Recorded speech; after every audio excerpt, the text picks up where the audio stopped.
नमस्कार, good evening. मैं हूं आपके साथ राहुल सौमित्र। चलिए शुरू करते हैं खबरों का महाबुलेटिन न्यूज डिकोड, यानी खबर A to Z, क्योंकि जरूरी है खबरों के पीछे की खबर को समझना, खबर के पीछे की खबर लेना।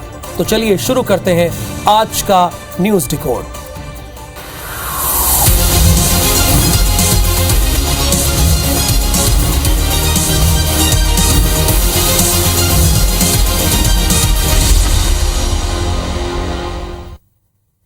छत्तीसगढ़ में बेटियां कहीं सुरक्षित नहीं हैं। स्कूल से लेकर हॉस्टल तक उन पर हैवानों की बुरी नजर रहती है। राजधानी रायपुर में इसी हफ्ते एक मासूम की दुष्कर्म के बाद हत्या कर दी गई। तो अब कोंडागांव से खबर मिली है कि स्कूल से लौट रही बच्ची के साथ अश्लील हरकत की गई। एक अधेड़ बच्ची को बहला फुसलाकर जंगल में ले जाया गया और छेड़छाड़ करने लगे। पुलिस ने आरोपी को गिरफ्तार कर लिया है। इसी तरह राज्य में नवीन शासकीय पूर्व माध्यमिक शाला के प्रधान पाठक पर छेड़छाड़ का आरोप लगा है। छात्राओं ने प्रधान पाठक पर मारपीट का भी आरोप लगाया और उसे हटाने की मांग की है।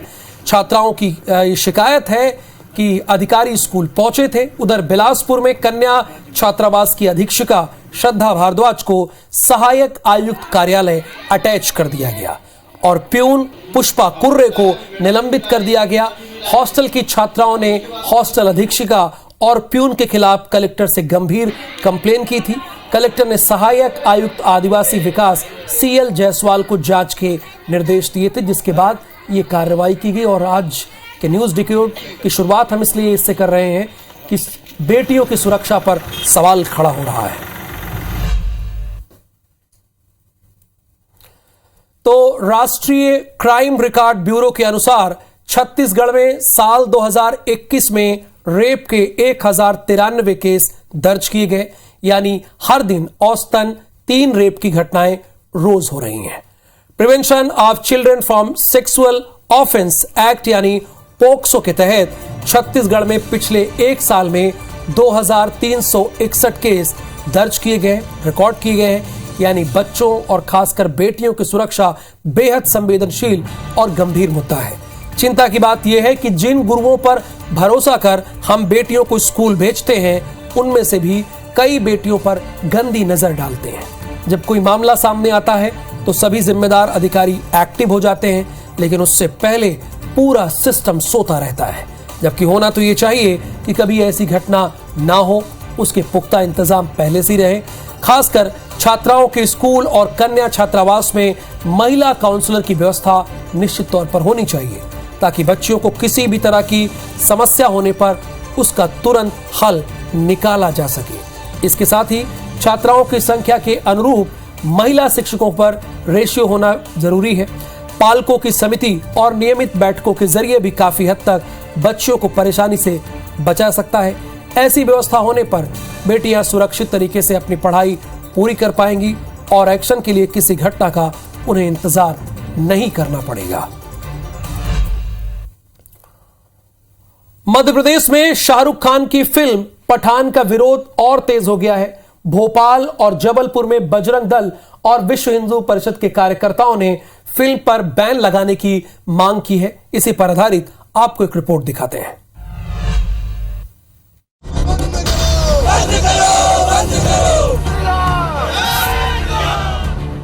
फिल्म पठान में 3 मिनट 10 सेकंड के बेशर्म रंग वाले गाने में ये तस्वीर 2 मिनट 51 सेकंड पर स्क्रीन पर आती है। इसमें महज 19 सेकंड के दौरान केसरिया रंग के कपड़े पहने दीपिका पादुकोण के कुल 10 शॉट्स हैं, जिसे लेकर पिछले 100 घंटे से पूरे देश में बवाल मचा हुआ है। तस्वीरें भोपाल और जबलपुर की है, जहां अलग अलग संगठन ने विरोध दर्ज किया है। कोई दीपिका पादुकोण की भगवा ड्रेस को लेकर नाराज है तो किसी को उनकी डांस स्टेप्स अश्लील दिख रही हैं। जब पूरे देश में प्रदर्शन हो रहा हो तो भला सियासत कैसे रोक सकती है। मूवी बनाया है, जो हीरो है या हीरोइन है, अगर इस प्रकार से इसने बेशर्म कहा है भगवा के रंग को, तो उनको सावधान करती हूँ, उनको इसका सामना करना पड़ेगा। और मैं जनता से अपील करती हूँ कि इनके पेट पर लात मारो, इनके धंधों को उजाड़ दो और इनका कभी भी कोई फिल्म मत देखिए। विरोध सिर्फ दीपिका की ड्रेस और उनकी डांस स्टेप्स का नहीं, मामला अब दीपिका के टुकड़े टुकड़े गैंग का सदस्य बनने तक पहुंच चुका है। और जब विरोध है तो फिर समर्थन की आवाजें भी उठने लगी हैं और इसमें सबसे पहला नाम है टुकड़े टुकड़े गैंग का स्थायी तमगा हासिल कर चुकी स्वरा भास्कर का, जिन्होंने गृह मंत्री मिश्रा की एक खबर का जिक्र करते हुए ट्वीट किया, मिली हमारे देश के सत्ताधारी राजनेताओं से अभिनेत्रियों के कपड़ों को देखने से फुर्सत मिलती तो क्या पता कुछ काम भी कर लेते। फिल्म भले ही 25 जनवरी को रिलीज होनी है, लेकिन इसके विवाद के चलते उसकी पब्लिसिटी में कोई कमी नहीं है। आप शायद हैरान हो जाएंगे ये जानकर कि बेशर्म रंग वाले गाने को अब तक 5 करोड़ से ज्यादा लोग देख चुके हैं और संभव है जिस वक्त ये खबर आप देख रहे हो ये आंकड़ा और ऊपर चला जाए।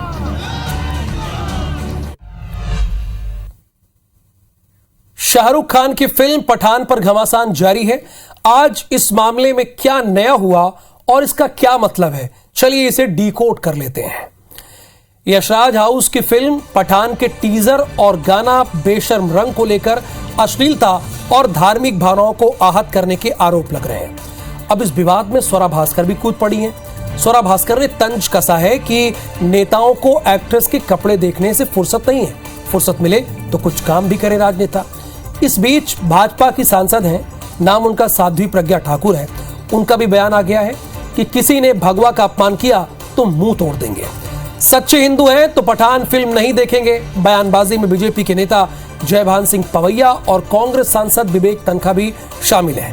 असल में बीते कुछ समय से फिल्मों को बॉयकॉट करने की परंपरा से चल रही है और इसके बहाने राजनीतिक रोटियां सेकी जाती है और इससे फिल्म मेकर्स को बड़ा नुकसान भी झेलना पड़ जाता है।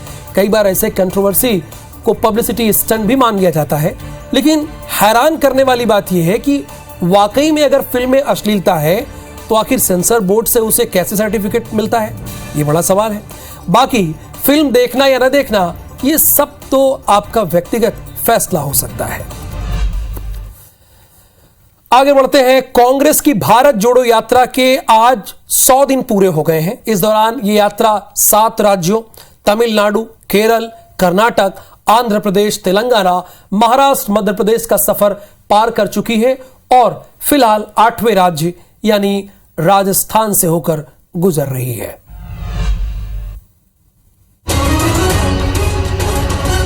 कांग्रेस की भारत जोड़ो यात्रा ने 100 दिन पूरे कर लिए हैं। इस मौके पर राहुल गांधी ने जयपुर में प्रेस कॉन्फ्रेंस कर 2023 में होने वाले राजस्थान चुनाव को लेकर जीत का दावा किया। हालांकि चेहरा कौन होगा इस सवाल को उन्होंने टाल दिया। राहुल गांधी ने यह भी कहा कि राजस्थान में भारत जोड़ो यात्रा को सबसे अच्छा समर्थन मिला है। कुछ लोग कहते हैं कि हिंदी बेल्ट में यात्रा को समर्थन नहीं मिलेगा, लेकिन इस यात्रा का मैसेज बहुत अच्छा गया। राहुल इस मौके पर बीजेपी और आरएसएस पर हमला करने से नहीं चूके। सबसे जरूरी कि हम हिंदुस्तान को जोड़ना चाहते हैं। जो नफरत, हिंसा और डर की राजनीति बीजेपी कर रही है, आरएसएस कर रहे हैं, उसके खिलाफ हम खड़ा होना चाहते हैं और ये मैसेज बहुत अच्छी तरह देश में गया है। राहुल गांधी ने अपनी 100 दिन की यात्रा के दौरान 8 राज्यों के 42 जिलों और 2800 किलोमीटर का पैदल सफर किया है। इस दौरान राहुल ने न केवल जनता से सीधे संवाद कर रहे हैं, बल्कि कांग्रेस के लिए मजबूत जमीन भी तैयार कर रहे हैं।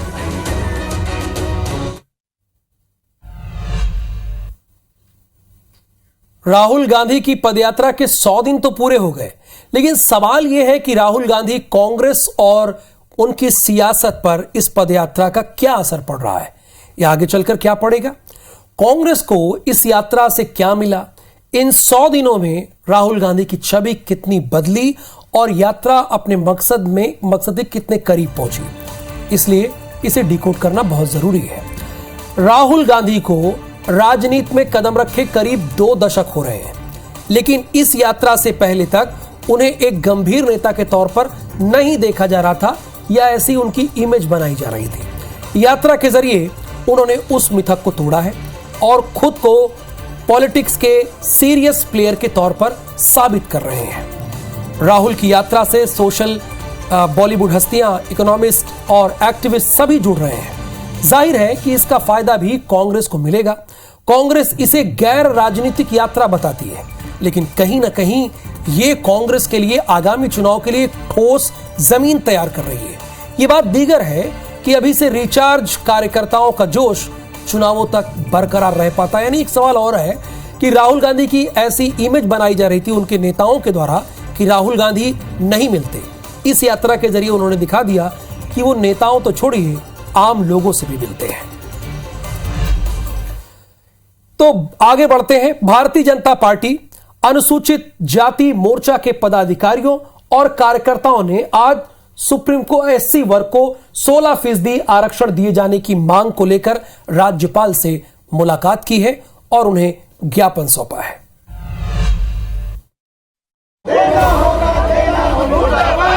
आरक्षण को लेकर राजधानी रायपुर में प्रदर्शन और नारेबाजी करते बीजेपी नेता। इनकी मांग है कि आरक्षण पर नए अध्यादेश में बदलाव किया जाए। खासतौर से एससी वर्ग के नेताओं का कहना है कि उनके साथ अन्याय हो गया। अनुसूचित जाति को 13 की बजाय 16% आरक्षण देने की मांग को लेकर अंबेडकर चौक से राजभवन तक पैदल मार्च किया। हम सरकार से, महामहिम राज्यपाल से हमने अपनी बात रखा है कि 13 से उसको 16 करने में आप हमारी मदद करें। विधानसभा से पारित होने के बाद अब गेंद राज्यपाल के पाले में है, लेकिन राज्यपाल ने राज्य सरकार से कई बिंदुओं पर जानकारी मांगी है। हालांकि कांग्रेस का कहना है कि राजभवन के अधिकारियों के साथ मिलकर बीजेपी इस पर सियासत कर रही है। विधानसभा में भारतीय जनता पार्टी से समर्थन किया, अब कैसे बाहर विरोध करेंगे? तो इसके दो मुंह हुए। विधानसभा में कुछ कहते हैं, बाहर कुछ कहते हैं, करवाते कुछ और हैं।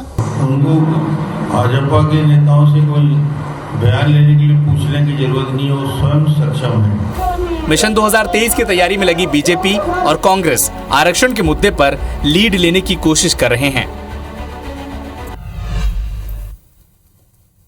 देश में आरक्षण की व्यवस्था केंद्र और राज्य में सरकारी नौकरियां, कल्याणकारी योजनाओं, चुनाव और शिक्षा के क्षेत्र में हर वर्ग की हिस्सेदारी सुनिश्चित करने के लिए की गई है, जिससे समाज के हर वर्ग को आगे आने का मौका मिले। सवाल उठा है कि आरक्षण किसे मिले। इसके लिए पिछड़े वर्गों को 3 कैटेगरी, अनुसूचित जाति, अनुसूचित जनजाति और अन्य पिछड़ा वर्ग में बांटा गया। बाद में आर्थिक रूप से पिछड़े वर्ग को भी इसमें शामिल कर लिया गया। लेकिन इंदिरा साहनी केस, जिसे मंडल कमीशन केस के नाम से भी आप लोग जानते हैं, इसमें 9 न्यायाधीशों की पीठ ने कुल आरक्षण में 50% सीमा का प्रस्ताव रखा। राज्यपाल अनुसुईया उइके ने इसी केस का हवाला देकर 10 बिंदुओं पर सवाल पूछा है और सरकार से जवाब का इंतजार वो कर रही है। राजनीति ये है कि कांग्रेस देरी के लिए बीजेपी को जिम्मेदार ठहरा रही है और राजभवन पर बीजेपी के दबाव में काम करने का आरोप लगा रही है, जबकि बीजेपी का कहना है कि वो तो आरक्षण के पक्ष में है। मध्य प्रदेश विधानसभा चुनाव में अभी करीब 11 महीने बचे हैं, लेकिन यहां धर्म का मुद्दा पूरी तरह से गरमाया हुआ है। लव जिहाद और धर्म परिवर्तन को लेकर सरकार पूरी तरह सख्त नजर आ रही है। इसी कड़ी में मध्य प्रदेश धार्मिक स्वतंत्रता कानून 2022 की अधिसूचना जारी की गई है। आपको एक रिपोर्ट दिखाते हैं। शिवराज सरकार ने धर्मांतरण पर रोक के लिए मध्य प्रदेश धार्मिक स्वतंत्रता कानून 2022 की अधिसूचना जारी कर दी है। इसके मुताबिक अगर कोई व्यक्ति अपनी मर्जी से धर्म बदलना चाहता है तो उसे जिला मजिस्ट्रेट के पास घोषणा पत्र जमा करना होगा। कई जो है गरीब लोगों को कुछ लालच दे के, कुछ चमत्कार दिखा के उनके धर्म से भटकाया जाता है। ऐसे मामलों में सख्त कानून की जरूरत थी। इसलिए जो है धर्म स्वातंत्र नियम जो 2022 बन रहे हैं उसका हम सब स्वागत करेंगे। किसी भी धर्म के व्यक्ति को किसी दूसरे धर्म पर अतिक्रमण करने की अधिकार नहीं है। खास बात यह है कि धर्म परिवर्तन करने वाले धर्माचार्य को भी सूचना और सत्यापन पत्र देना होगा। इसके बाद ही धर्म परिवर्तन मान्य होगा। मामले पर कांग्रेस नेताओं का क्या कहना है, सुनिए। बहुत बड़ी समस्या या थ्रेट दिखी नहीं थी। ये तो एक राजनीतिक प्लॉय है। ये इसमें पब्लिसिटी ज्यादा है, एक्शन कम है। एक आध किसी व्यक्ति को पकड़ लेते हैं, उसको तंग करने लगते हैं और ये सभ्य समाज के लिए अच्छा नहीं है। धर्म अभिव्यक्ति की स्वतंत्रता के अधिकार के तहत आता है और इसीलिए ये आपका मौलिक अधिकार है कि देश का कानून नागरिक को किसी भी धर्म को निभाने और अभ्यास करने का अधिकार देता है। इसीलिए कोई भी शख्स जब चाहे अपनी इच्छा से धर्म बदल सकता है, लेकिन जबरन धर्म बदलना जुर्म है। अब धर्म पर कानून से धर्मांतरण पर पहरा रहेगा। धार्मिक स्वतंत्रता अधिनियम 2022 में भय, प्रलोभन, धोखे, कपट समेत जबरन कराए गए धर्मांतरण सजा, जुर्माना के साथ साथ प्रतिबंधित कर दिए गए हैं। प्रावधान किया गया है कि ऐसे कृत्य करने वाले या इसमें सहयोगी को 10 वर्ष तक की जेल और 1 लाख रुपए तक जुर्माने की सजा होगी।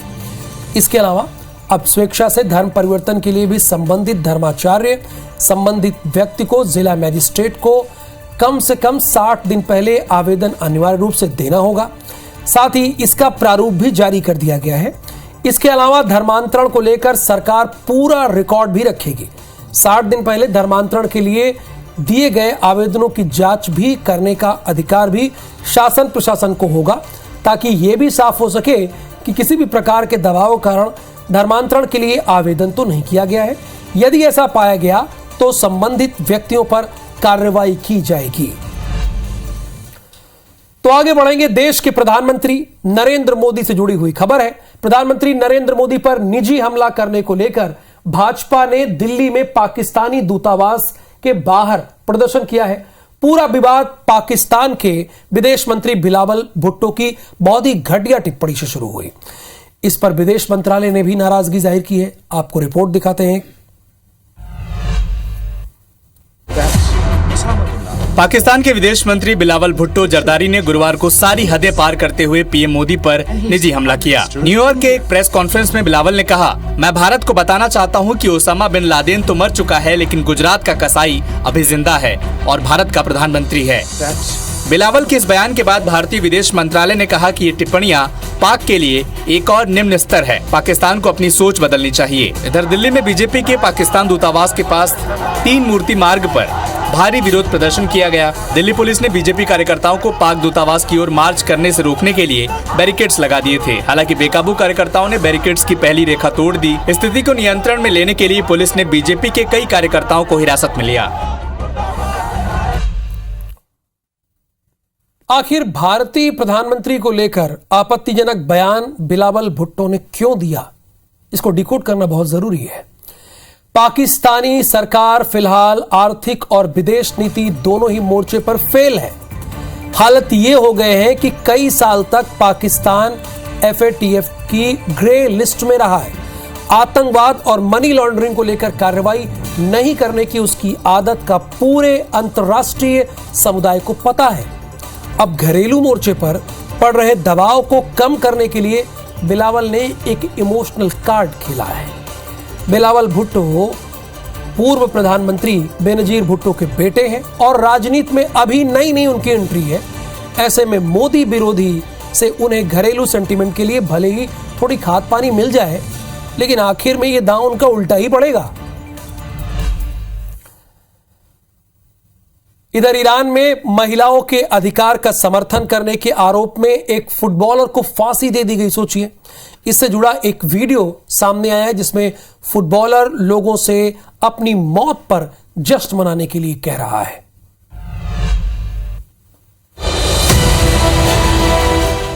ईरान में हिजाब का विरोध करने पर 23 साल के एक युवक को सरेआम फांसी दी गई। मजीद दरेजा रहनवर्ड नाम का युवक फुटबॉलर था और ईरान की राष्ट्रीय अंडर 16 टीम के लिए खेल चुका है। मजीद दरेजा को फांसी देने से पहले एक वीडियो सोशल मीडिया में वायरल हो रहा है। इस वीडियो में उसकी आंखों पर पट्टी बंधी है और उसके पास मास्क पहने 2 गार्ड भी खड़े हैं। कैमरे के सामने उन्होंने कहा कि कोई भी कुरान न पढ़े, मैं नहीं चाहता कि मेरी मौत पर कोई दुखी हो, कोई भी किसी तरह की दुआ न करे, सभी लोग मेरी मौत का जश्न मनाएं, गाने बजाएं, खुश रहें। आपको बता दें कि हिजाब के खिलाफ विरोध प्रदर्शन 16 सितंबर से 22 साल की युवती महसा अमीनी की मौत के बाद शुरू हुआ था। पुलिस ने महसा को हिजाब नहीं पहनने के लिए गिरफ्तार किया था और फिर कस्टडी में उसकी जान चली गई थी। ईरान में वैसे तो हिजाब को 1979 से मैंडेटरी किया गया है, लेकिन हालिया विरोध के बाद फुटबॉलर की मौत का जिम्मेदार शरिया कानून को ठहराया गया। शरिया कानून के हर शब्द का एक धार्मिक महत्व है। यहां के इन कानूनों के तहत होने वाले गुनाहों की सीधे अल्लाह की मुखालफत समझा जाता है। शरिया कानून में जिंदगी जीने का रास्ता बताया गया है। सभी मुसलमानों से उम्मीद की जाती है कि वो इन्हीं कानूनों के हिसाब से अपनी जिंदगी को जिएंगे। एक मुसलमान के दैनिक जीवन के हर पहलू, यानी उसे कब क्या करना है और क्या नहीं करना है, का रास्ता शरिया कानून में है।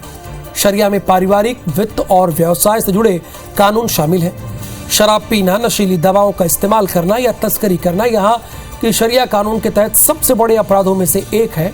जब कोई शख्स इस कानून को तोड़ता है तो उसे अल्लाह के खिलाफ माना जाता है, अपराध माना जाता है। यही वजह है कि यहाँ इन अपराधों में कड़ी सजा देने के नियम हैं। तो न्यूज डिकोड खबरों का महा बुलेटिन तो है ही, साथ ही करंट अफेयर से भरा एक ऐसा शो है जो आपको रखता है दूसरों से एक कदम आगे। तो आज के लिए बस इतना ही। मुझे दीजिए अनुमति। नमस्कार, शुभ रात्रि।